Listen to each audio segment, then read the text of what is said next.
Welcome to A Fork in Time, the alternate history podcast.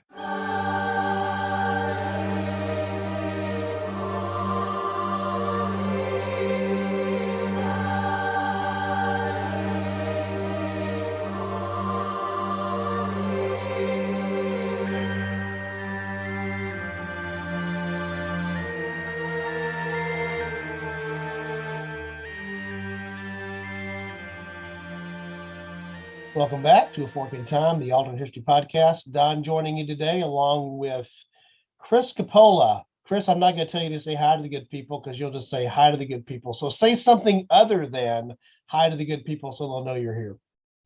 Something other than hi to the good people so they know I'm here. Yeah, see, I set myself up for it every time.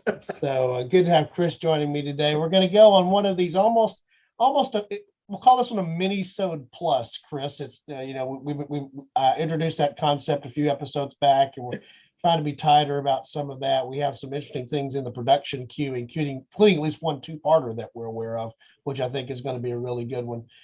Trying to keep our run times into that 45-minute to an hour range versus what us verbose lovers of alternate history can sometimes slip into. But today, Chris, we're going to talk about something that is near and dear to me because it's where I'm at. You poke fun at the mighty state from which I am from on a regular basis, and I tolerate that because, if anything, we Texans are also tolerant. Also, some of you probably have heard me mention my wife is from, at this point, the same state as you. We're going to change that probably. And I did make sure to insert into the vows that I still reserve my right to mess with Texas. Okay. Which, by the way, for those of you that don't know that reference, some of you may have heard the "don't mess with Texas." And it sort of goes in other places, but it was actually used during the 80s as a television campaign about trash on the roadways. Don't mess with Texas. And so when I hear that, I hearken back to the ads that were done and done pretty well in the 1980s around, asking Texans not to be cavalier about throwing things out their car windows. And I must say that we've gotten better about that, but that is not one of my prouder moments of us as a state that we needed to remind people, don't throw your McDonald's bag out the window, kind of thing. That we've grown beyond that. So again, the topic today is going to be Texas, and Chris actually sort of hit a little bit upon where we're going to go with this, in the sense that one of sort of the urban legends that exists is around the idea that Texas came into the United States in a unique way for a couple of different reasons. And so one of the things that I've always heard, and when I go to research it, you sort of get almost different answers on this because I think it's vague, is this idea that Texas sort of reserved the right to what I'm going to call, for lack of a better term, perform state mitosis. It can actually divide itself or subdivide itself in a couple of different ways, but maybe just sort of setting up the what did without us spending too much time on that.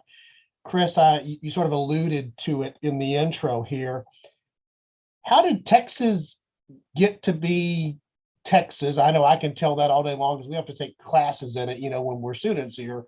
But how did Texas find its way into the United States, and what did that mean in terms of what immediately happened after that, which is the Mexican-American War?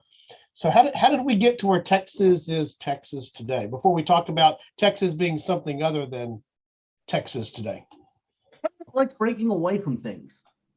It's got a proven history of it. I mean, they broke away from Mexico, kind of an allusion to the last episode I was on. They tried to break away from the United States. I always like to play up the Zimmerman telegram and say that they tried to break away then too. And at my point, it's almost three strikes. Like we've fought enough over you. Just let it go. That's kind of where I am with that. Also because that means certain other teams can no longer say they're America's team. Interestingly enough, hopefully you guys are still watching this when this is going on. I actually made it more than 14 seconds into this podcast before I made that joke. There you go. And one of the things I want to point out here, but by the way, I need to point out something very clear. I am from Houston, which is in southeast Texas. And there is a very natural, for those of you that are outside the state, you might imagine that this exists. There's a very natural rivalry that exists between Houston and Dallas for all kinds of reasons. And yes, Dallas qualifies as Texas. In my mind, barely, but that's neither here nor there. I find it interesting because I do feel like in a lot of states, there's a similar dynamic in terms of, if you talk to a New Yorker, Yonkers is considered upstate. Yonkers like borders New York City. So there's initially we were going, the first idea was to discuss Texas and California breaking into multiples. Right. California is a whole special thing. Just the North and South and divisions within the North, and that's. I held that one up too because that might be another one that we can revisit in the future. Yeah, I agree with that, and for me, it also just has some ties back to I have family on my father's side who lived up in the Dallas area, and so when we would see each other over holidays, and this is the period of time when a particular American football team from that city, again, labels itself as America's team. It labels itself that, whether it is or it's not. They are to me, they're the Yankees of football. Either you love them or you hate them. Very few people come down in the middle there. And if you were Houstonian living in the professional football shadow of that team that I shall not name from the North, who was also on TV every week nationally because their games were on TV nationally every week. And then you had relatives from there, whatever natural rivalry existed between the two cities, just because they're the two largest cities in the state, was extended over because of this thing called sports in a unique way. And, it goes from there. I will also say, I do find it a little disturbing. You can probably second this. I do have in-laws in the Dallas area. I have spent more time in that town, in that metropolitan area, than most fans of that team. I honestly believe that. You may be right. And the last thing I'll say about that is we've gone off on this football tangent, but it does speak to the fact that, what is Texas is really what this question is about, is that it's all, it's some of that, that inferiority complex of I had friends growing up here in Houston that were also Cowboys fans, so they felt like traitors to me. So we'll leave it be there. But this idea that you're right, this breakaway thing, Texas breaks away from Mexico after Mexico has broken away from Spain. Then Texas breaks away again as a Confederate state, sort of, maybe a reluctant Confederate state in some ways because the governor at that time, Sam Houston, was not really in favor of doing so. But there have been other things. I have worked with people that are sort of in this idea Texas ought to go independent again, sort of movement, that exists, particularly with some of the American politics as they exist today. So I think it's a fair thing for you to say, Chris. I don't take it as an insult to my native home state that we have this tendency to want to break away. Texas is also big. Physically, Texas is big. And that creates also unique challenges. We go through this and talk about the other alternatives here, because big also means diverse in some ways that are positive, but it also means diverse in ways that are somewhat challenging. And I think that's a fair thing for us to talk about. So let me just flat out state that our topic today is going to be, what if Texas was not the single unified state that it is today, but was broken up into some form of multiple states? That's what our historical what if is going to be. So Chris, continuing down that line before we got football hijacked there with Texas breaking away, how did we get the Texas that we know today? Because to your point, there's been dispute about where Texas begins and ends pretty much forever. So basically, Texas was the northern kind of province of Mexico it seceded from Mexico. And by the way, the interesting thing that looking at it, Texas wasn't the only province that did this. This is looking at Mexican history. You know, we're in the era of Santa Anna. Wait a second, the era of Santa Anna lasts forever. It's always the era of Santa Anna, right? Yeah, and he is kind of try and kind of centralize Mexico. So you also had Tamaulipas, some of the other northern provinces try and break away from the unitary state of Mexico. Texas succeeds. Texas succeeds at seceding. Get that audio clip. We're going to play it back a couple of times. But there's still this argument once it does break away as to, is the Republic of Texas, does it inherit the provincial borders, or does it inherit a little bit more? And, you know, what because again, this is sparsely populated area. Nobody had ever thought to draw the line very clearly before. So that, you know, Texas claimed a lot more than it actually had. And later on, that kind of leads to what causes the Mexican-American War. Once Texas joins the United States kind of assumes those claims to additional territory. Right. And the disputed territory in question there is South Texas, the extreme southern part of Texas today, with Texas, the Republic. Texas wins its independence from Mexico in 1836 and functions as an independent republic until 1845, when it joins the United States through annexation. And so at that time, the question arises, as you point out, what are the borders? Because the borders inside of Mexico had been sort of loose, and what had functioned as the Republic of Texas really, yes, sort of did deal with this disputed area and sort of didn't. It was sort of, you know, for that decade, it was sort of left to lie fallow, if you will. But, you know, the dispute is whether or not Texas extends as far south as its current border today, which is the Rio Grande River. As we all know, particularly if you look at how the United States and almost every other map comes together, rivers are the boundaries that tend to separate locations because they are the natural boundaries that exist. You know, you don't have to go and draw a line on the map when water is doing that by running through a channel. Now, granted, sometimes that moves around and you get disputes over that. But, you know, primarily there are three big boundary rivers actually that represent Texas's boundaries. On the southern and over to the western part, that's the Rio Grande, or the Rio Grande, if I'm pronouncing it correctly, if I were using, you know, the correct Spanish pronunciation.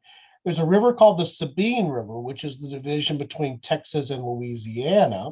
And then there's the Red River, which constitutes more or less the northern border of Texas, meaning the northern border of eastern Texas, because you have the whole West Texas and up to the Panhandle and up to what, you know, becomes touching Colorado and touching Oklahoma and all the fun things that are there.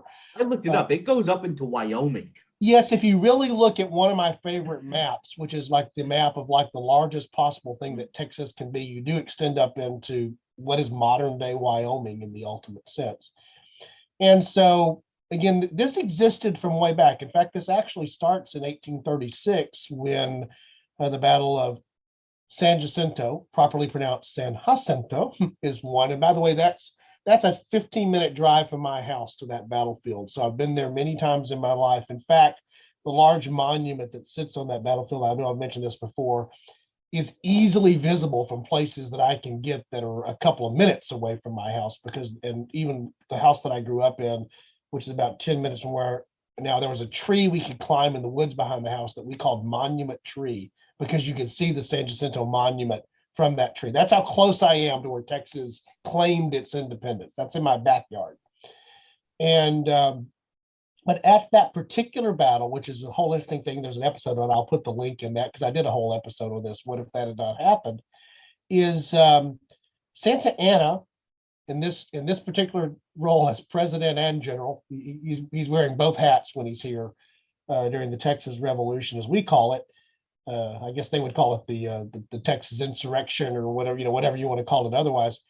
When he is captured after the battle and the agreement is made about what's going to be the case, he agrees at that point, sort of under duress, to a boundary that would extend all the way down to the Rio Grande, even though that had not been, as you pointed out, the traditional boundary of the province that was known as Texas. Chris, do you want to say something about that?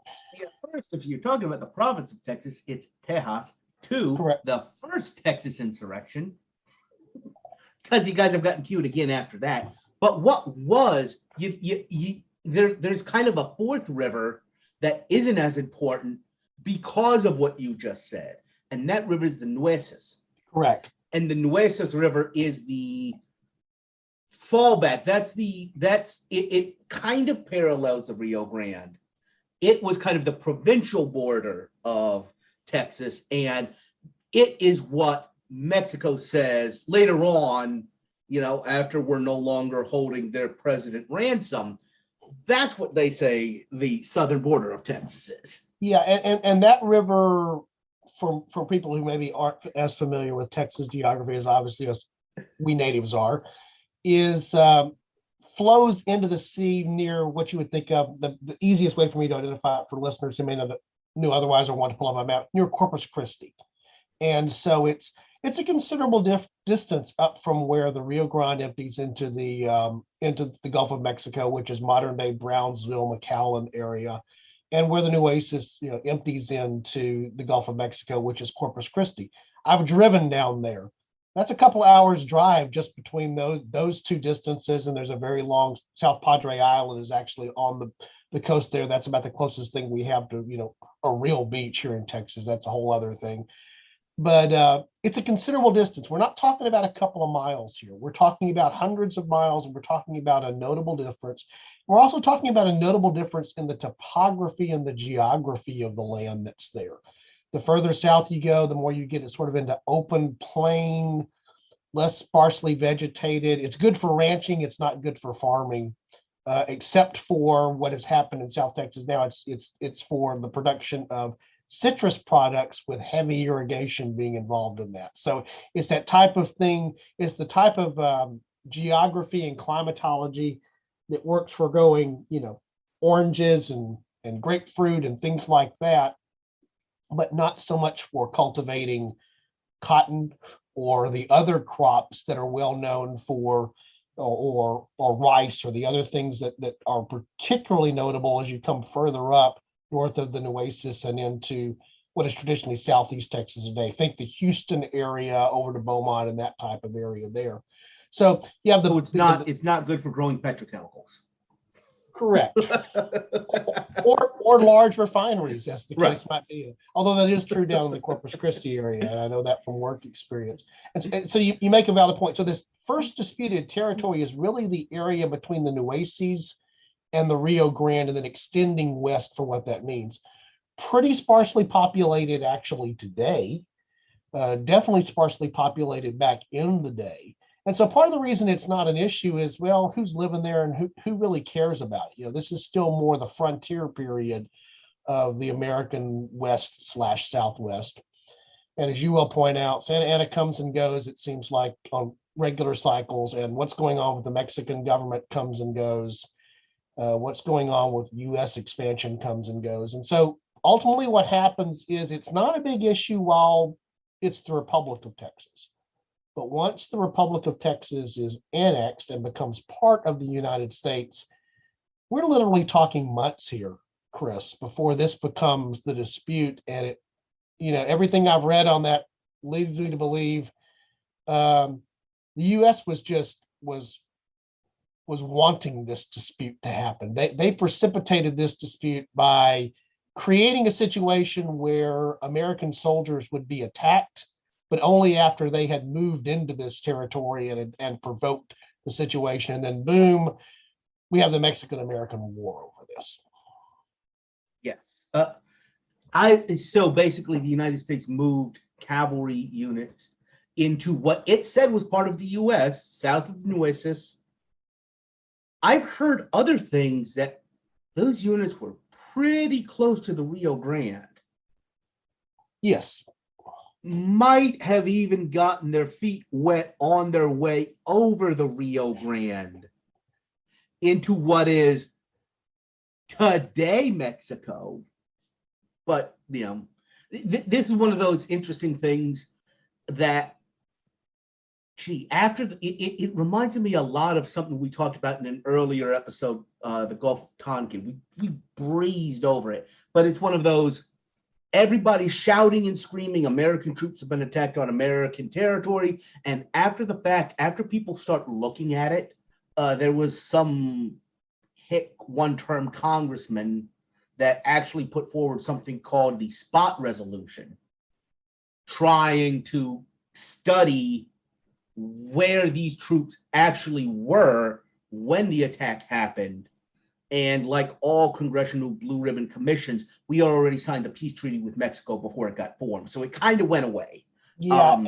And you have an additional thing there where, one of the interesting things to me, without chasing this rabbit too far, but it's a rabbit worthy of being chased, is that when you start talking about leadership on both sides during the American Civil War, you're talking about soldiers, and particularly generals, those who cut their teeth, got their military experience during the Mexican-American War. Not just political, and not just military leaders. That hit congressman, you know who he was? Who is it, Chris? That was Abraham Lincoln. Abraham Lincoln. One. Yeah, during his one term during his one term in the House. Yeah. And the other part that goes with that, the reason I bring that up is I was watching something here recently about Grant, or listening to something about Grant. Grant is one of the soldiers who's actually in this group that's down there, and he basically later says, we provoked this. He basically comes out and says it. We were gunning for this to happen for the reasons we were looking for it to happen. And the other part, when we actually get into the historical what if here, because I think this is where this gets really interesting, is could Texas be 5 different states today? Yes. Could Texas extend all the way down into what we know as modern Mexico today? That would be the other way this could have played out, because definitely during the Mexican-American War, U.S. troops went very deep into Mexican territory. And then the question is, another form of annexation that could have happened there, because there were definitely those, the filibusters and the others of that era who wanted, this idea of manifest destiny. We always talk about it heading west. It had a southern component to it as well, heading down into Central and or South America, at the same time. And really looking at where America was. And I feel like we've got an episode coming up that's going to deal a lot more with this era. If you look at who these filibusters were, by the way, look at who the original filibusters, frankly, the people at the Alamo were. Right. Where were they from in the United States? There were not a lot of Massachusetts and Pennsylvanians at the Alamo. Correct.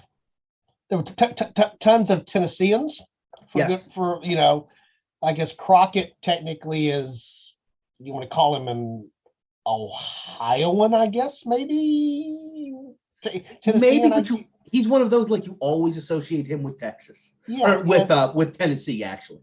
Yeah, and in fact, there were a number, and the connections that exist between Tennessee and Texas are longstanding, other than the fact that they stole our original NFL football team, which is a whole other thing we could get into here. Well, to be fair, the Southeastern United States gifted you barbecue. Well, there You're you welcome. Go. Well, we took it and did something with it, Chris. I'll leave it at that. But that, for example, the first president, the Washington figure, I'm talking about the George Washington figure here of Texas, is Sam Houston. In so many ways, the parallels are almost frightening when you really, walk them through. He's the military commander who becomes the first president. Later, he becomes a governor. But he was from Tennessee and had incredibly close ties to a couple of folks, but one of them being Andrew Jackson, who is the president when he comes. And there is no doubt the Mexicans opened up this territory for settlement by Americans. Stephen F. Austin, his father Moses Austin, are the ones. The capital of the state is named after the Austins, who came here as impresarios, as landowners, bringing settlers and colonizers, who swore their loyalty to Mexico, who agreed to become Catholic, and who, in name only, for the most part, but then they were the ones who, many of them came intentionally thinking, again, because the idea of manifest destiny was already growing, that this was just the foothold we needed in Texas. We would break away, we would join. And in fact, the battle site that I mentioned here, boy, we seem to be all over the place, but this does all relate.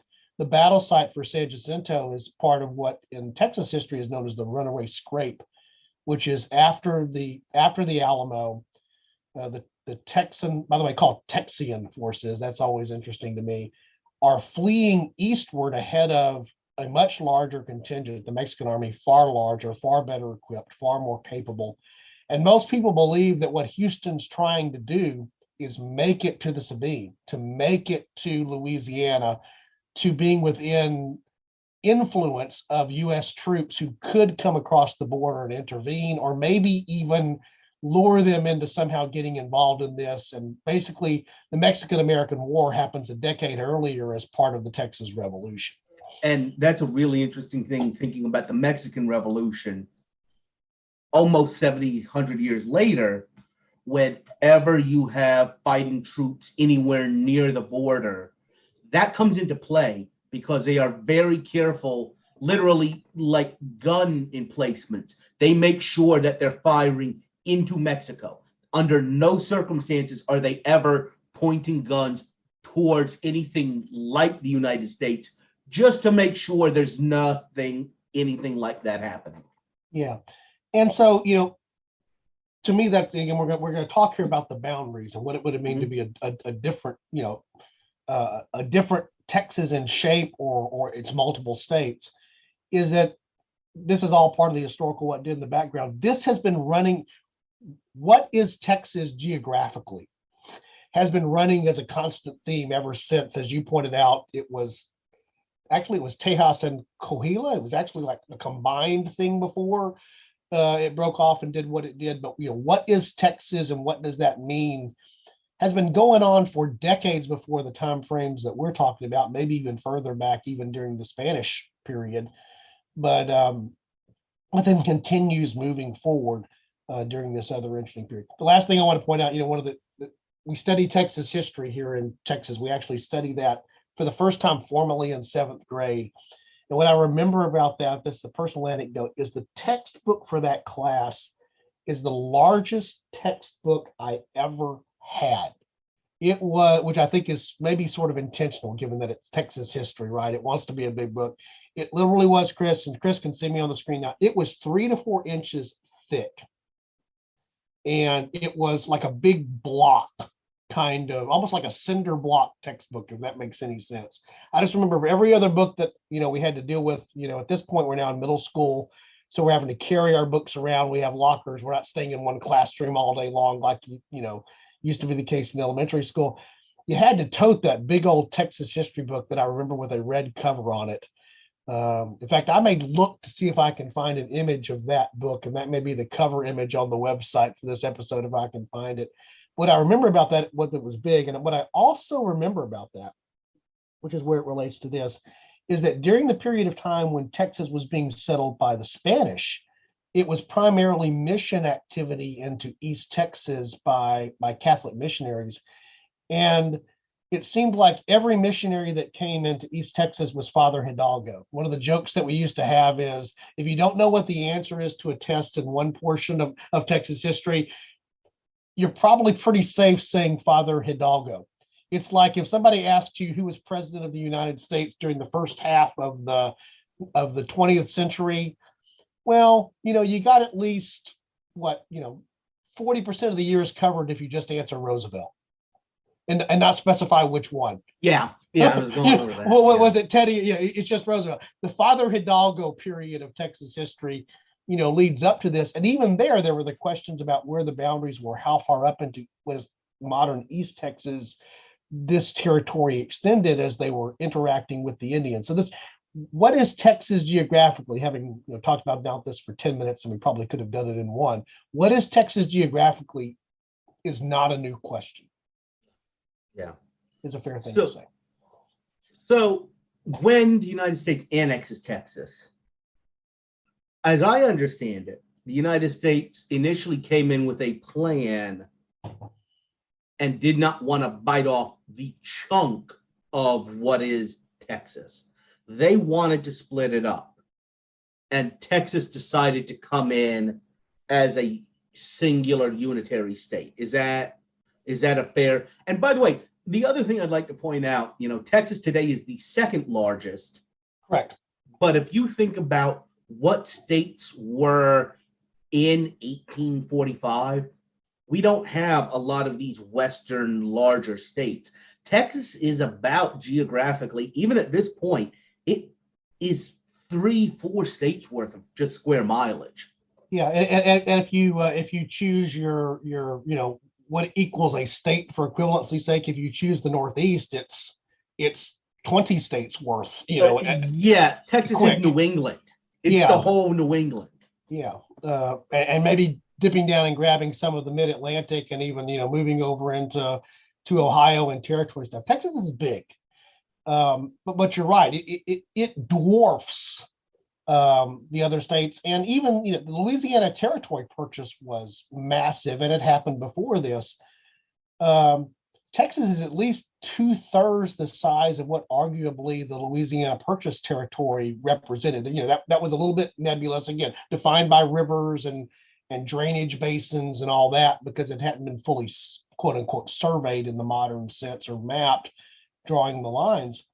But Texas was big, and to your point, there was a question by there were parts of it they definitely wanted. There were parts of it the United States definitely wanted, but there were parts of it that were problematic for a number of reasons as well. Most notably, the western parts of the state, which were still heavily controlled and influenced by Plains Indians, who had been much of an issue for Mexico during a lot of this period, and continued on even after this period to a degree, after the 1830s into 1840s, when Texas is a republic.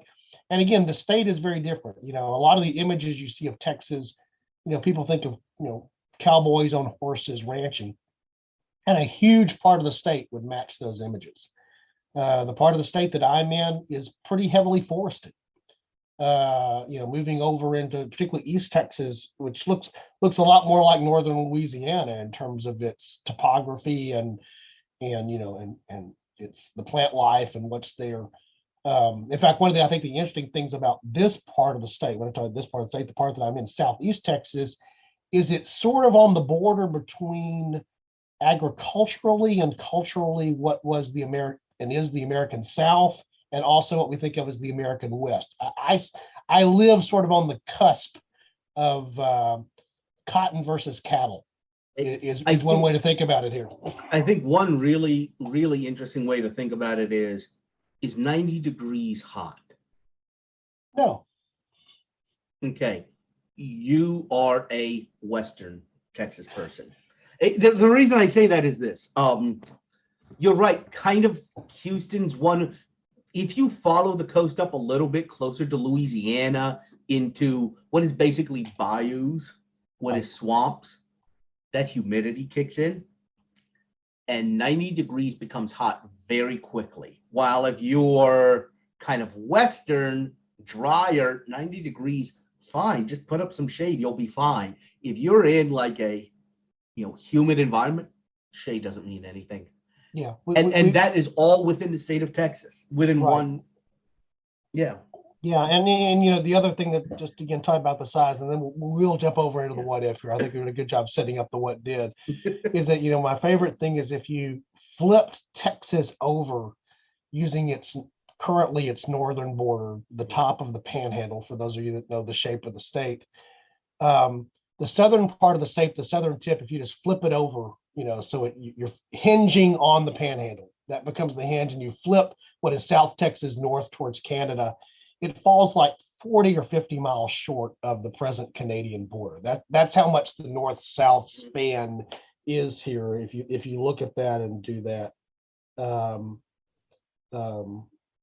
So anyway, that's a lot of the what did. Texas did come in as a single unified state in the shape that we know it today, defined after there's a war, fought with the southern neighbor to sort of get that clarified. And of course, I think the shape of Texas is one of the most easily recognized shapes of a state. California, I think, matches that. Florida matches that. I think you can argue New York sort of matches that. For my Michigan friends, I'm holding up my hand because Yeah. Michiganders have this, and also West Virginians have one that you can't really do in polite company. I'll let you figure that out. Okay. I can imagine that. And Eric's not here to defend his Kansas roots, but yes, I could look at the outline of Kansas and figure out that that's Kansas, but distinguishing that from Nebraska and Colorado and a couple of other really squarish states. It's worse if you're like Wyoming and Colorado. That is just that's impossible. Yeah.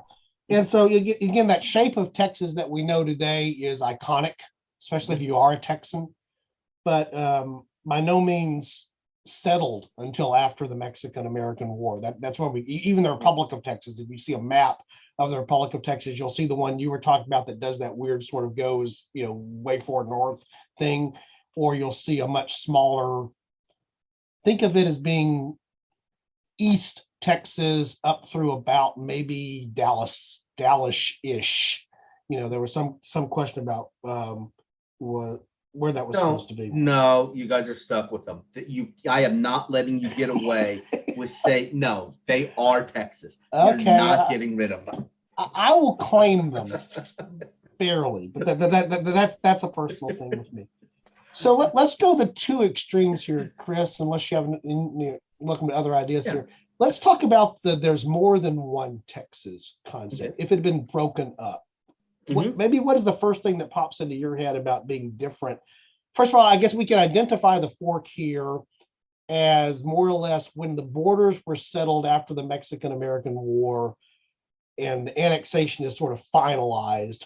You could have had a movement at that point where the United States says, yeah, we annexed you, but you're really now 2 states, 3 states, or we're going to convert some of this to territories which would eventually have become other states. I think is the way that probably happened. Is what they actually did. You can't say that Texas wasn't split up because Texas claimed Wyoming, Colorado, New Mexico, parts of Oklahoma that we did convert into territories. Correct. I think the most logical, I think it does make a lot of sense to admit Texas as a couple of different states from the very beginning. And this is something you alluded to a little bit, that you've got citrus groves, you've got cotton fields, you've got cattle land. Geographically, culturally, you've got a lot of different economic modalities, a lot of different cultural modalities that almost make a little bit of sense to split up. And the other thing would be, after the annexation treaty with Mexico, to say, all right, Texas, you're here, all this new land south of Nueces, going as far west into the Amazonas areas, that's a new area as well. And let me just point the thing out there. I know you know this, Chris. I think most of our listeners will know this. Is that we've talked about the settling of Texas as the Mexican-American War, but the other parts that were settled with Mexico, purchased and other acquisitions, a huge other part of what becomes the United States as a result of the Mexican-American War. We're talking here about California. We're talking about the areas that would become New Mexico and Arizona. So yes, Texas was unique or distinct from those areas because of what had happened in 1836 and afterwards. But if you look at, how the United States, those are some of my favorite maps showing all the little pieces of how the United States came together. Much of it is at that same time, as you well pointed out, where it would have been a logical thing maybe to group things differently than the way they were grouped historically. So thinking about it, the one thing jumps to mind, which is the United States in the 1840s was an and was a WASP country and found anything that didn't conform to that threatening, to the extent that the Irish that are starting to come over are threatening to what is the United States. So imagine how they look at what are today considered Hispanic Americans, people that populated that region, that the border crossed them, the kind of impresarios that you say settled Texas, focused on kind of that cotton, that hill country that's very similar to the southeastern United States. You've got a lot of places there that you do not have what a lot of Americans would consider Americans at this point. So politically, what does that do to the decision to create a state out there where you're going to have 2 senators representing an area that does not look like the rest of your country? Yeah, and the other thing that popped into my head now, I knew this, but thinking it through, we very quickly come to the next, in American history, we very quickly come to the next major quote unquote compromise that's part of what's leading up to the Civil War. In this case, it's over admissions of states, right? That's the Compromise of 1850. Well, we know what we get there is we get a break off Massachusetts in the form of Maine. I'm sorry, that was back in that was 1820. That was Missouri. I'm confusing my compromises. Another homage to Eric. There you go. He's in Missouri. But you get California coming in as a state in 1850. So part of what was just recently acquired, Texas is there. One of the things that kept pushing the Civil War back was the ability to balance the power in the Senate by having, well, we can give you one of these kind of states and one of these kind of states. And what ultimately had happened here with the Western expansion, it's going to be a little bit different when we get into, Kansas-Nebraska Act and popular sovereignty in 1854. That's going to go a whole other direction, which is going to lay the stage. But we had sort of run out of the moving from east to west of, I'll give you that as a slave state. You give me this as a free state, and we can just keep the status quo balance. We had gone west enough now that we were running out of because of the agricultural change that related to the cultural differences between the states. And one of the other things, if you look at the 1850 compromise, we admitted California as a free state. But this is one of those, we did not have a slave state to admit. So we put our thumb on, there were a lot of other things that the South was able to claim. Fugitive Slave Act, all these other things that really ramp up the abolition movement. Because now you're passing laws for Pennsylvania, for New York, for Massachusetts that really run contrary to where they are on this issue. So first thought would be, if we could keep splitting, I'm thinking about and I know this is going to sound weird, but hear me out for a second, my local diner where they have a ham shank sitting there on the grill. And whenever somebody orders a ham, they just take a knife and they slice a piece off and throw it on the griddle. So, imagine, well, okay, we want to admit California. Well, let's create another Texas. Let's create Houston now as its own state. Let's create whatever. But the other thing I'm thinking about is, like I was talking about, those economic modalities and that diversity of it within the state of Texas. Where the population was when Texas was admitted, that's going to be a slave state. Looking at the other areas of the state, though, maybe those areas don't make sense and are not when they do, depending upon whether we look at the post admission to the Union splitting or whether we're looking at carving off other pieces. maybe a lot of those areas may not actually stand up and say and make sense to be slave states. Right. Yeah, I think your analogy plays in my head. There could potentially have been more flexibility about how you would not having to go as far west into the incredibly sparsely populated, what was still more or less frontier to a degree. When does the frontier close is another interesting concept, I think, in American history. But just having more runway for this thing you've been doing for the last, 30 years, 40 years, if you go back to the 1820 compromise, where again it was, just the straight up, this state for that state, we keep the balance. As you pointed out, 1850 is a little bit different. There's the admission of a state, although there was discussion, probably another separate episode for in Northern California, Southern California. Yes, Fremont was what they were talking about calling the northern part of that. Also not so much the slave free, but balancing other things, but even an element to that, that's still out there. Even thinking about California, you have that difference there. Northern California is the mining gold country. Southern California is heavily agricultural, so the economic modalities might make sense to split California.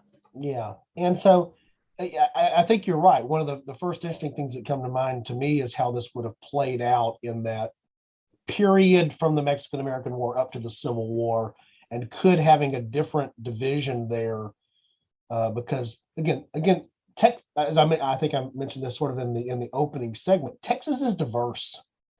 And if you've driven, as I have many times, from Houston up to Dallas, you notice the change in the topography. There's fewer trees the further north you go. It's much more towards the types of things that are good cattle and ranching territory versus the rice growing. And cotton could be grown as far over west as Houston, but that's about the furthest west extent of where cotton made sense. But heavily forested East Texas, for example, in terms of timber and things like that don't exist elsewhere. They're very different, and they grew up differently. Fort Worth, you mentioned the Metroplex, the Dallas area. It's Dallas, Fort Worth. That's the combined cities. Fort Worth is not a small city, but it's a much smaller.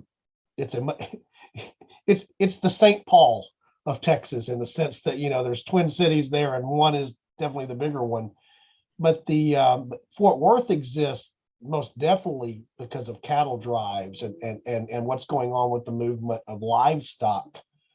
Dallas to a degree, but definitely Fort Worth. That's not Houston's origin per se, and certainly not Houston's origin, but once there's the discovery of this thing called petroleum that's under the ground and what's happening with that. So actually I have up on my screen here the map that you were talking about here that sort of shows that, extending up into Wyoming, cutting through huge ports of Colorado. What's interesting about the map that I'm looking at is it refers to basically everything, let's call it west of Austin, as claimed territory, the sort of known territory that might have become the Texas that we know today is north of the Nueces, up to the Sabine, going up to the Red River. So we pick up Dallas whether we want it or not, but it's not much further west of that at all.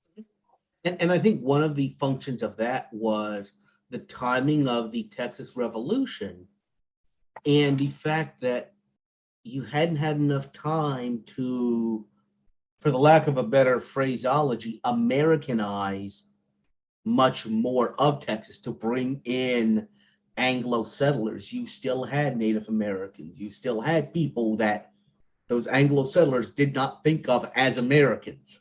Correct. And candidly, probably still don't to a great degree today, sadly, but there's no doubt about that. And just the difference in cultures, because to the point of the Mexican government opening up with Austin and the other settlers that came in, you brought in Anglo culture into what became Texas, and very, very quickly, the number of Anglos exceeded the number of native Mexicans, such that the culture was altered by who was here.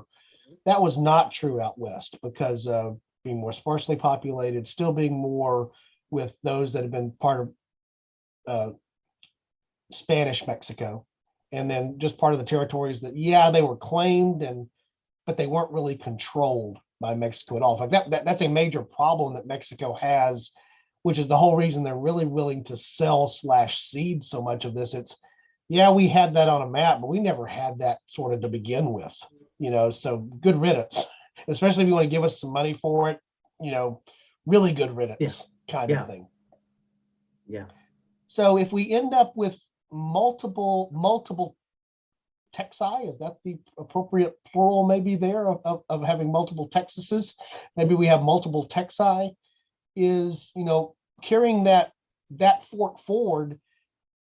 It changes. We talked about there the balance maybe of what's leading up to the Civil War and which states may even, there's eventually going to be a Civil War, I think, which states are going to be Union states and which states are going to be Confederate states, and where are those boundaries? There was discussion of maybe a state called Houston, again, after Sam Houston. There would probably been a state called Texas. There were a number of different ideas.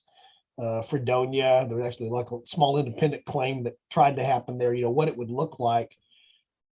That's the near term, 1845 to 1860-ish and maybe beyond. But if I look way forward now on that fork, you would have different cultures that would have developed in those states. You wouldn't, in some ways, probably have the Texas mythos in quite the same way that you do today. There still would be one, but it would be a slightly different mythos. But I start thinking about modern electoral politics. That's where I was going too. And the question being, I kind of touched on it a little bit earlier. If you look at an electoral map of Texas, the average American thinking Texas, it's all red. They cannot picture any, but it gets real complicated. And by the way, I am not actually challenging you to do this because I perfectly believe you could do this. But any of those gerrymanderings out there, you can't really split Texas up that much and keep it solid red. You can't. I agree, and even the capital. It's interesting because the capital of Texas is one of the most liberal, one of the bluest parts of the state of Texas, which is actually one of the most liberal parts of the United States. I agree, and it's the reason that Texas is becoming purplish on the modern electoral map, although still solidly red in terms of how most of the electoral college splits, but it's not as definitive as it was 10, 15 years ago. And it is because of the size of the state and the dilution of what if they were separate states, what would be different there. And again, with a modern American electoral college winner takes all approach, first of all, there would not be as many electoral votes contained inside of one prize to win there. It would be more contested, or at least more divided in terms of how it would split out. So you would be able to split that block of what are the electoral votes for Texas today into red and blue, because they would be different states and they would be easier to win and contest for. To me, it's also interesting to think where would the populations be depending on where those boundaries were drawn. Part of it is those separate states. What do they look like? Is it more like that Austin area? Maybe Austin up through Dallas, that would have been somewhat different. Is it purely the western part of the state, which is less populated? So you still have a large electoral college state, maybe 2/3, 3/4 the size that it is today, that's contained, basically Central Texas East. And then you would have a bunch of, modern electoral equivalents to Wyoming, Montana, Idaho. Not that those don't matter when they add up, but they don't matter the same way from an electoral college standpoint that a big state like Texas, California, Florida, New York tend to matter today. Because I'm thinking about it just from kind of a cultural perspective of Houston is its own thing. We've dragged on Dallas enough. It is definitely its own thing. And you've got kind of a central region of San Antonio, Austin there. So are you saying you would have a mega state? And it's kind of hard to say this is a mega state, but a state including all of those, because I think it almost makes sense that those are as distinct culturally as they are. Maybe those population centers are their own polities. Yeah, I actually went back and did some research on this about what were the various subdivisions that were proposed or talked about, and Mhm. there's a variety of them. So you can't Yeah. just go to one thing and say it's not binary. It wasn't what it is today or this. You know, Yeah. there's the most common thing. I think there's a YouTube video on this that I probably will probably include in the show notes if I can find it, that talks about sort of a division that was three, almost like three parcels that all sort of ran roughly northwest to southeast, just through different Okay. segments there being one of the thing. I personally believe you would have ended up with most of, again, I'm heavily influenced by the map that I have on the screen right now. Part of it's in yellow and then part of it's in green. The green is the claimed territory, which is that strip between the Nueces and the Rio Grande, and then everything that we think of as being West Texas and then up to New Mexico or whatever. I think the most likely division would have not been to like five or something like that. I think it would have been to two or three. And I think it would have been most of what we know today as East Texas. So it would include the major metropolitan centers that exist today. In fact, they call that the dash is the term they use for that: Dallas, Austin, San Antonio, Houston. So I think all of the dash would be inside of Texas, still probably called Texas. And then there would be something, maybe one or two, because of how they would have been divided out into territories and maybe grouped in a different way. You might actually have a state called West Texas today that was part of the more traditional thing. And then you probably would still have a modern New Mexico, a modern Colorado, that One. type of thing. Just from what I'm thinking right now, geopolitically, you just created yourself a blue state. Oh, definitely. And but you also created a blue state that, again, carrying it forward to modern electoral politics, that is a much more, it's a sparsely populated state that maybe represents, I don't know, 5 electoral votes, 6 electoral votes, maybe. You know, maybe population centers are different if the states have been different and what attracted them there, but I don't think it's a large state population wise. I'm not sure. I think you missed my point. No, I think traditional Texas, Republic of Texas, would be the blue state because you've got those urban centers where you have people coming in. You look at a map of Texas, you just grouped a whole bunch of blue dots together. I can see that, and I think most of our listeners know that I have my degrees in political science, and I have a background in that. One of the things. You're not going to make me make this another map episode because it's going to be like 2 months before I could get it out. No. But my point is that in the 80s, when I was in college, is the first time in the very early 80s, Texas elected a Republican governor for the first time. Post Reconstruction, they elected a Republican governor for the first time. And Texas was referred to at that time. In fact, what I cut my teeth on in terms of state politics in my native state while a college student was that Texas had become what they referred to before that was called a modified one-party state. The elections that mattered in Texas, back to the red-blue issue here, the elections that mattered in Texas up until the 80s, it really wasn't until the election of that Republican governor, Bill Clements was his name, the rise of the Reagan influence of the Republican Party, which happens at the same time, some demographic changes that are happening in the state as well, is that before that, the election was the Democratic primary in the spring, because whoever won the Democratic primary was going to win the general election in most of the states. So it was a modified one-party state in that there was a very conservative wing of the Texas Democratic Party that to many folks would look today like Republicans.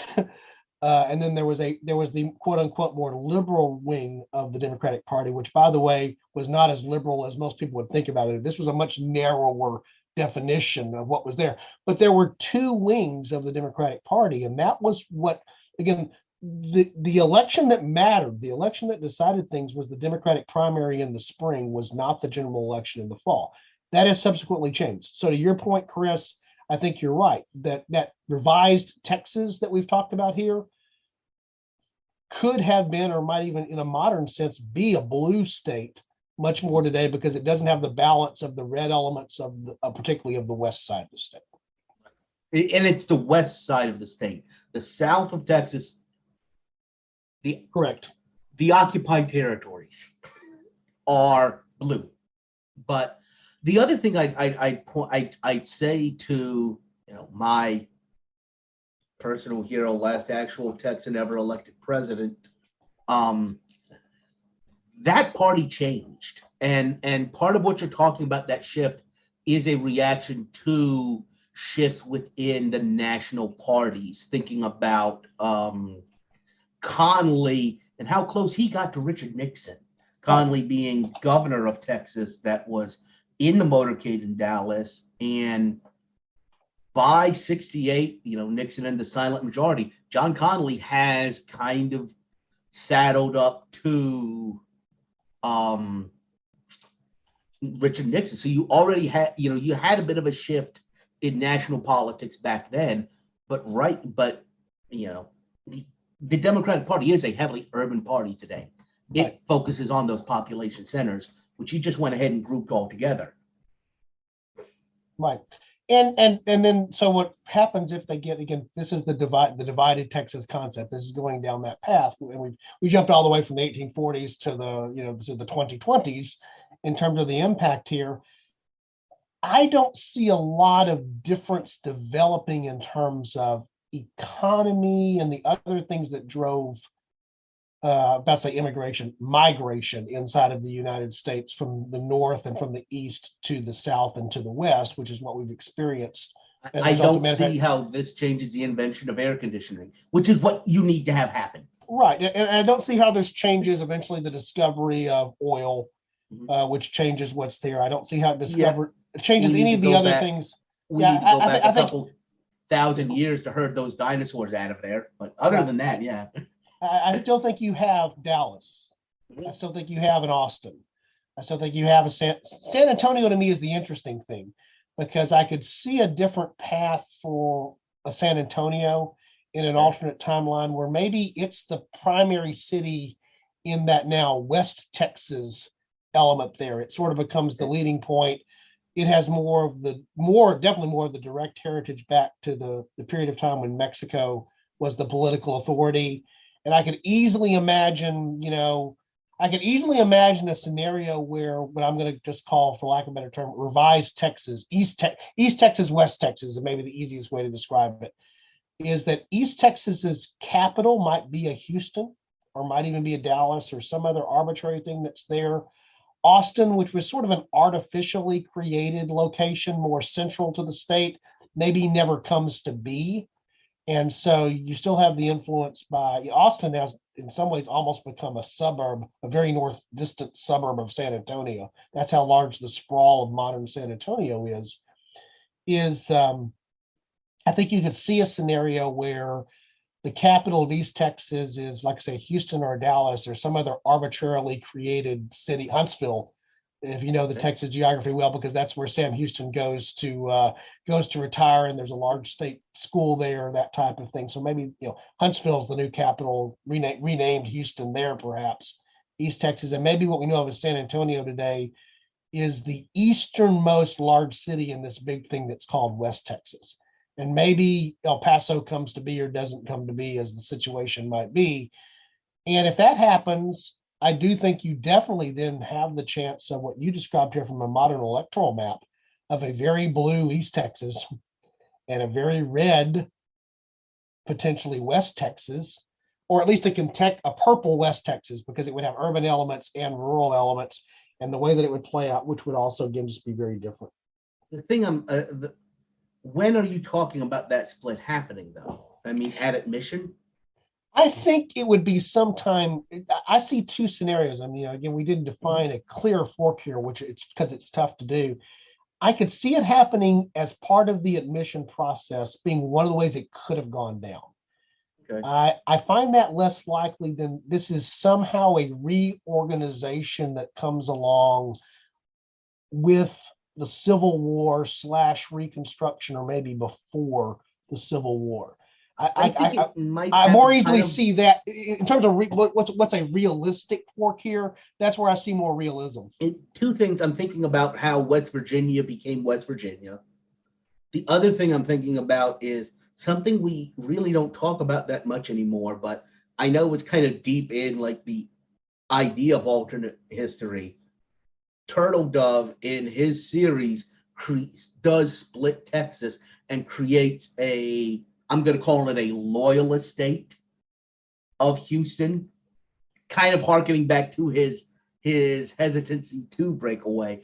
But the thing about it happening at admission, like I was mentioning earlier, is they don't like how that West Texas looks. It does not look like America. They do not want that as a state. While if we're moving it forward, maybe, hawking it off as part of a compromise. Right. That's a little, yeah. I think that's a little more doable. And I think the way that it would have happened at admission is, again, lopping it off as was the case for much of what was there, that becomes part of the quote unquote territories that are organized. They eventually become states. How they come together and how they gain their admission. If you look throughout the entire history of that Midwest/West process there, it's really odd how things get skipped over, that are further east that become states later just because of how they were territories and the process by which territories could reach the point of requesting admission and everything that meant.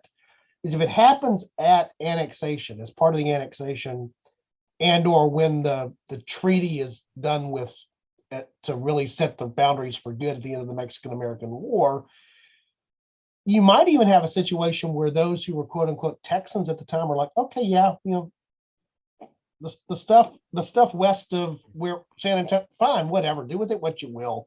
That's just the desert out there anyway.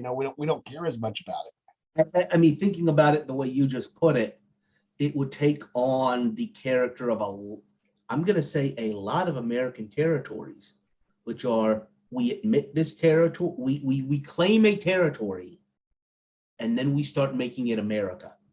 Right. We start with reservations for the people that are already there, so we can move in people that look like Americans, and so on and so forth. So I think that's a possibility if you basically admit it as a territory and have that little interim period where you can play with it for a bit. Yeah. And again, so, that's different during that period, maybe where settlers go, why settlers go, maybe changes as a result of that. So I think, the fork here in the late 19th century creates some changes to the timeline as we know it. And then I also think that, that obviously then plays through, as we've spent a good bit of time talking about here, to modern electoral politics and what that means. But I think it also is a change. What's the best way for me to describe this or say this? The thought that I just had in my head. I think it could have changed the complexion of what I will call the near American West, in the sense that if you have this territory that is adjacent to a growing East Texas, this West Texas territory that I've just described, the growth may go into that in a different way that it didn't need to when it was part of the original Texas. And so you didn't need to send people to, Odessa as a modern city out there. I saw the expression on your face, Chris. I've been to Odessa. I've worked a lot in that part of it. It's a whole different place. You don't need to send people out in our real timeline. You don't need to send people out there unless there's a reason to go, because it's already claimed. If this were just and already settled, as you said, already been, is being made more homogeneous to become part of the Union.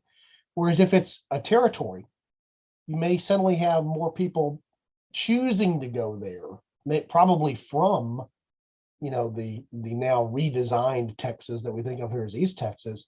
And then I come all the way back around in my head, well, maybe you would have had East Texas and West Texas so heavily influenced, they wanted to get together at some point, almost, kind of thing, as the ultimate extreme, because so many people in West Texas have roots back to East Texas. I don't think that would happen, because once it's separate, it's separate. But the affinity for this idea of the two Texi, there would still be this Texas identity. It would just be broken east-west. As somebody from a binary state, we don't claim that other state. Yeah, I can tell you right now, no, I have nothing to do with South Carolina. And they would probably equally say the same Yeah. about you for good reason, right? Yes. Yeah. So I guess, this, we've taken a slightly different take on how we even approach this than we do in a normal episode. If I ask you to score on a scale of 1 to 10 or 0% to 100%, how, one of the things you and I talk about often off podcasts is the realistic aspect of how realistic is that fork, right? So maybe we should have started with this, but we're doing this maybe out of sequence. Scale of 1 to 10, percentage 0 to 100, Chris. How realistic is the scenario that we could even have some of the stuff that we've talked about different than what we know is the real timeline? So here's the thought I had, which was, I'm taking myself back to 1845. I am sitting in the Texas legislature, and the United States is saying, well, we want to split you up. Texas saying, no, we need to be admitted as a single state. And I'm sitting there saying, wait a minute. You're willing to give us 10 senators? You're going to give us 10 senators. If we can maintain that unity and we get to draw where those lines are, it almost seems to me like at that point, Texas decided to give up political power. What is the likelihood of that ever happening at any point in any kind of history?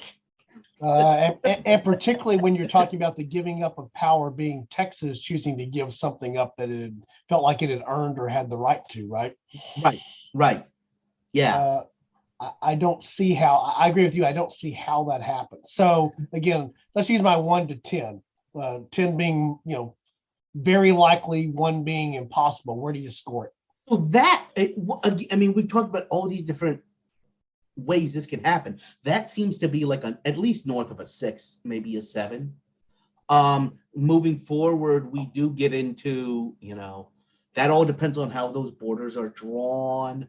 I do think it's really interesting to think about the possibility of a Virginia style split in 1860-61, because we talked about those different economic modalities that, even within a bunch of southern states, I'm thinking North Carolina, Tennessee, it actually happened in Virginia. You do have different regional economic factors that really do change how they feel about secession. So I think that's another real strong possibility, that you've got kind of a state of Houston coming about there. So that's another one. After that, though, I think the United States finally kind of accepts and realizes we just have to deal with Texas as is.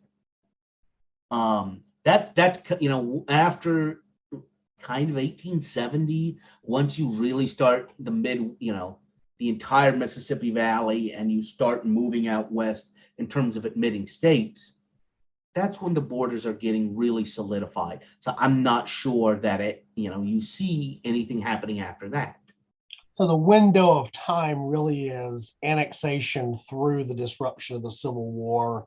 And then after that, there's stasis sets in. It's to a degree for the reasons that it does, because it's been this way long enough. It takes something, it's almost like state inertia.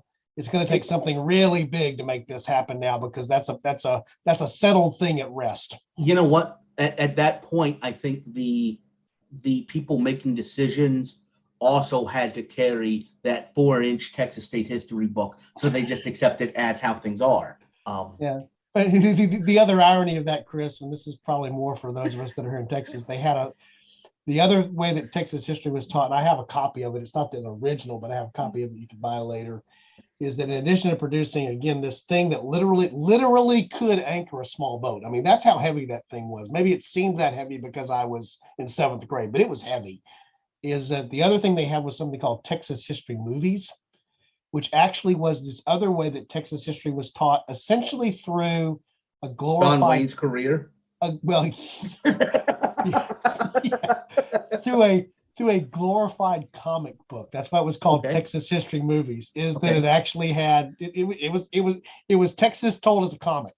And Okay. so somewhere, reminded of that famous George Carlin routine where he's using American license plates, it's somewhere between, the slogans that are somewhere between live free or die and famous potatoes is where the truth lies. Somewhere between the boat anchor Texas history and Texas history movies, which is like your light comic book edition of Texas history, is where the true history of Texas lies, somewhere between those two. We went the divided route. And I guess, and Paul ought to do it quickly here so this doesn't become a marathon episode. I You guess know the what? other thing Why not a two-parter? I think you're right. Let's plant the seed for what will be coming soon. It may not be the next episode that's released, but I'd like to talk about the other extreme of where is Texas, which is now imagine the Mexican-American War map settlement going in the other direction, south of the Rio Grande. I also want to throw out the possibility of northern Texas expansion. We need to, well, college football is already over, so that won't be stepping on too many toes, but into Oklahoma, because Oklahoma is another of those areas that's kind of even up until the 1880s is prime for Americanization. Right. I think that would be an interesting way to look at it. So we've talked about taking the existing Texas and subdividing it into something smaller in this episode. But we'll make the commitment now to come back around to revisit this topic, because I think it's equally valid to talk about what happens if, and again, this has legs all the way down to modern times. If you don't have, if we try to avoid a lot of politics for good reason here, but if you don't need to build a border wall along the Rio Grande because that's no longer the border, what does that mean? And that's particularly true in the modern sense of Texas traditionally right now with it's much larger because of immigration, legal and illegal. It's much larger, elements, Hispanic populations, but primarily Mexican Americans that are here, because it's not just limited to that, but primarily is that, if you move the border there in a different direction back in 1848, what does that look like today? I think that's worthy of exploration. We started that process by moving it south in Nueces. Right. I mean, yeah. That's a couple of 100 miles, but I mean, literally during the Mexican-American War, there are U.S. troops occupying large Mexican cities and, making it as far as the Mexican capital. So, I mean, things could have been very different there. Well, good. You may not have been able to notice as we were going through this episode, or it may have been abundantly clear. This is one of those episodes we hadn't talked about a lot before, so that's why we wandered all over the place. But I'm glad Chris But we got a nice short one out, didn't we? We got a really, It's not a short one. It's going to be closer to an hour or two, but that's okay. I've actually come to believe that our listeners fall into the category of, if they're interested, they listen to the whole thing because they care about it. If they're not, they know we said it's okay to bail out and come back and see if you like the topic next time. We don't need to keep it nice and tight just because that's quote unquote podcast convention, as I use air quotes here to sort of describe that. I think that's true across the board. Chris, you got anything you want to share with the listeners or the audience, or anything else that popped to mind while we were talking here? Not really. I just really want to come up with a way that, they're no longer America's team. That's really what I want to set out to do. Yeah. The argument can be made, given the last time they won and went to a Super Bowl. I have to be careful about how I broach that because of my native team here and their history in that. But well, you guys are in the playoffs, aren't you? No.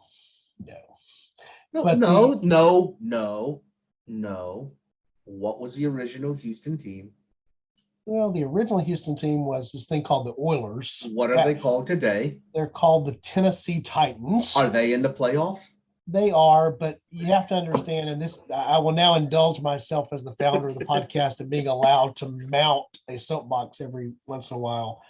For a number of years, even once they renamed the team, which is sort of odd to have this team in Tennessee for a while called the Oilers, was also sort of strange. Yeah, I see that. But the what he's wearing, we're talking about sports, and I'm not going to go into what Chris is wearing and how that plays to that. It But will be a historical artifact someday. that's true. That's true because it relates to a team that no longer is allowed to use that name. I'll just leave it at that. If you can't guess, seriously, people. Yeah. Given where the area that Chris lives in, and we're talking about American football, you either get it or you don't. But the when they moved to Tennessee and remained the Oilers for a number of years, and then when they renamed them the Titans, the irony of that to me was I started calling them in my head the Tennessee Traders because that's what they felt like at that point.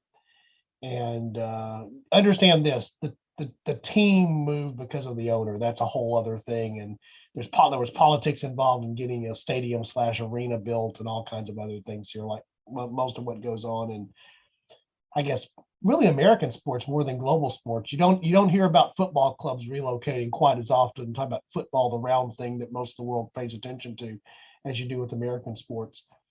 But the affinity, that's part of the affinity that related back to the Tennessee Texas connection, even what was there, and part of what goes on with that. But I don't think they're America's team. And so yeah, the team that was from Texas that no longer is, they're still in the NFL playoffs as we speak today. But this is a sad statement about my character, perhaps. I root for the teams I root for. I've talked about some of those teams before. A lot of what goes on in my sports world, this is true for professional sports and collegiate sports as well. It's also as much about who I root against as it is who I root for. And so I root against the Cowboys just because they need to be rooted against, and it's just the right thing to do. God intends for me to do that, I believe. But I also root against the Titans because of they're the defectors, traitors, and it's been long enough now. And so I don't claim them anymore. I think about Mets fans and how much respect I have for them because they still claim their team. They have a justification to claim another team, but they still stand up and say, that's my team. Yeah. It doesn't matter. And the other irony is watching football playoffs last weekend, the realization that there was a game between the Rams and the Cardinals.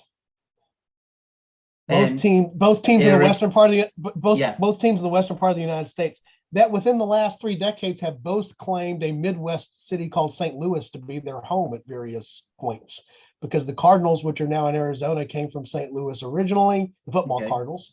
Yeah. And the Rams went from LA to St. Louis and now back to LA. And so there was a playoff game in the National Football League last week between two teams, neither of which are in St. Louis, but both have ties to St. Louis. And we're not talking about a century ago. We're talking about, literally within just a couple of decades back.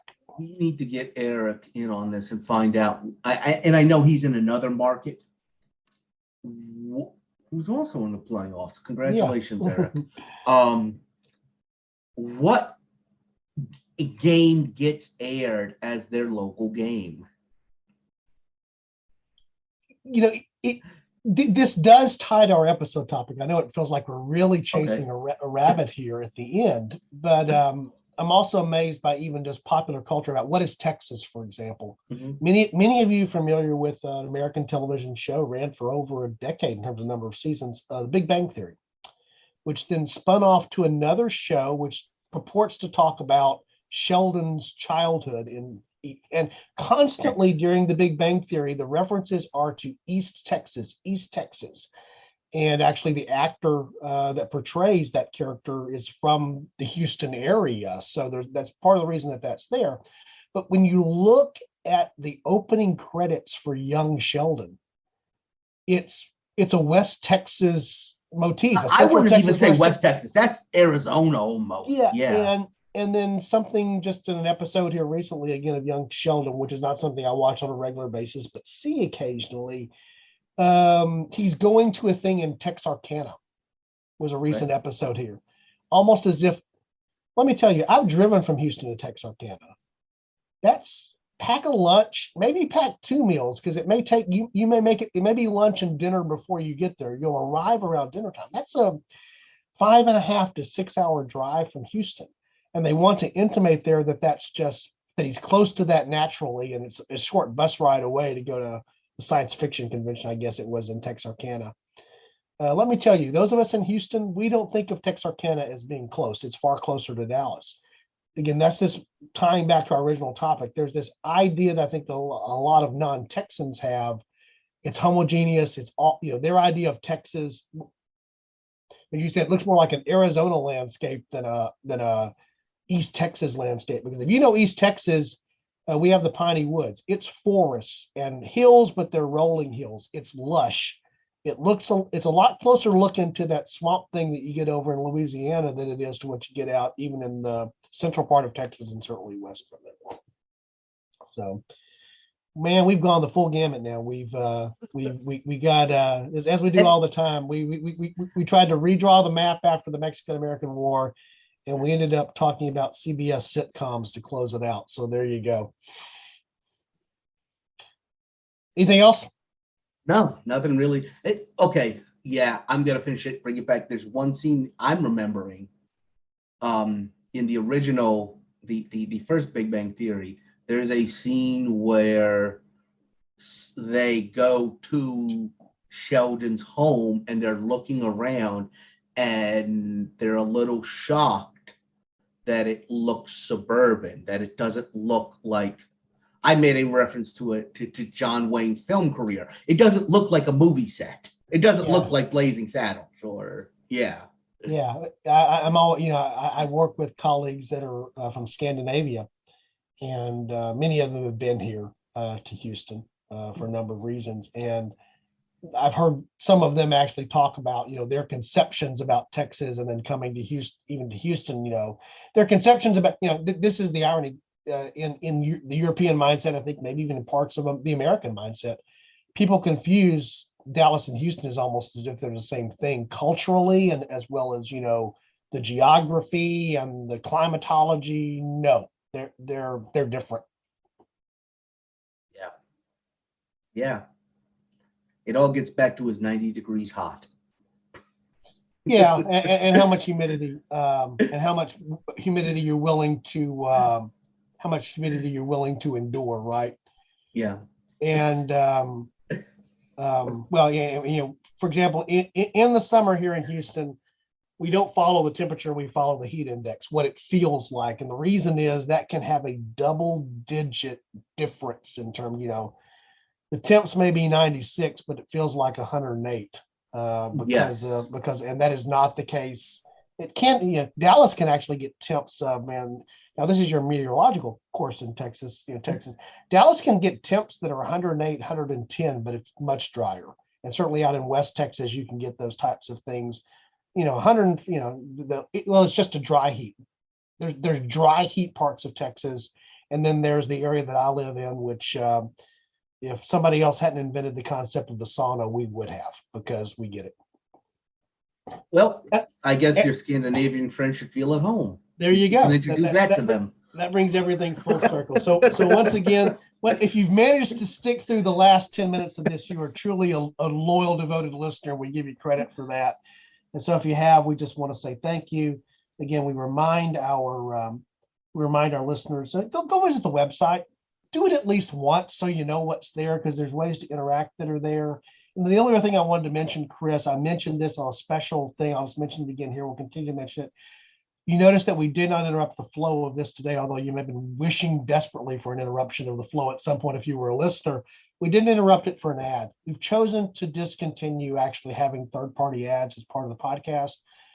In exchange for that, what we're asking you, if you are and are able and are willing to, consider becoming a patron of the podcast. There's a couple of different ways you can do that. You can find it again on the website, www.aforkandtimepodcast.com. Visit our Patreon page. That's an easy way to be an ongoing, sustaining participant. There's also some, if a one-time thing is something you are willing and are able to do, something called PodFan. We have a way of doing that now. We have to distinguish those two things. All of that can be found in the show notes, be found at the website. But one of the things we've actually done is we've added at the Patreon site a new support level. It literally is $2 a month. And the concept there is 2 paths for $2. That's sort of where that comes from. As we talk about normally 2 paths on most of the A Fork in Time episodes. So we just thought 2 was a good number to stick in there. So again, if you're been thinking about support, we're not asking you to, first of all, don't support the show if you can't do it financially.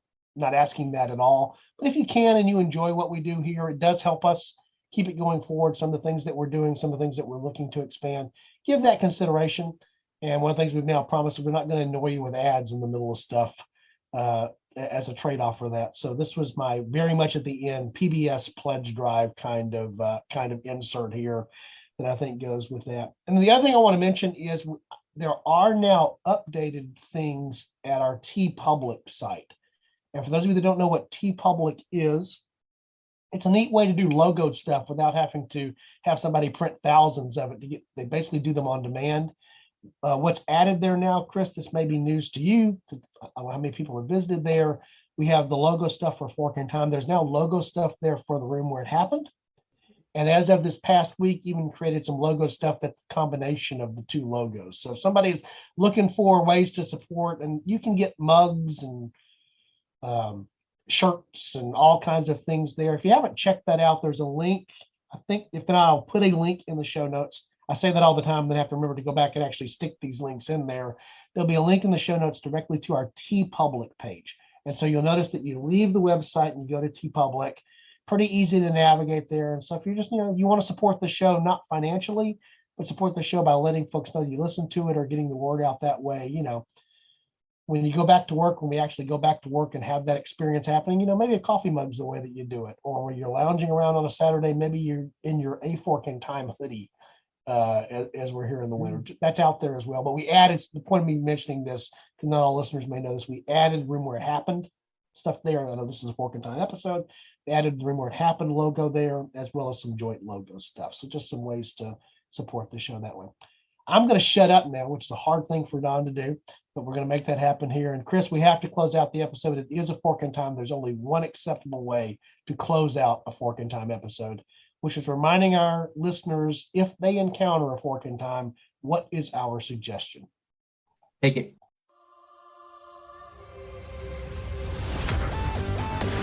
Thanks for listening to A Fork in Time, the alternate history podcast. Learn more and provide feedback by visiting our website at www.aforkintimepodcast.com. Connect to us on Facebook at facebook.com/aforkintime or follow us on Twitter at AFIT Podcast. If you want to support the show financially, visit our Patreon page at patreon.com/aforkintime. We hope you will join us next time.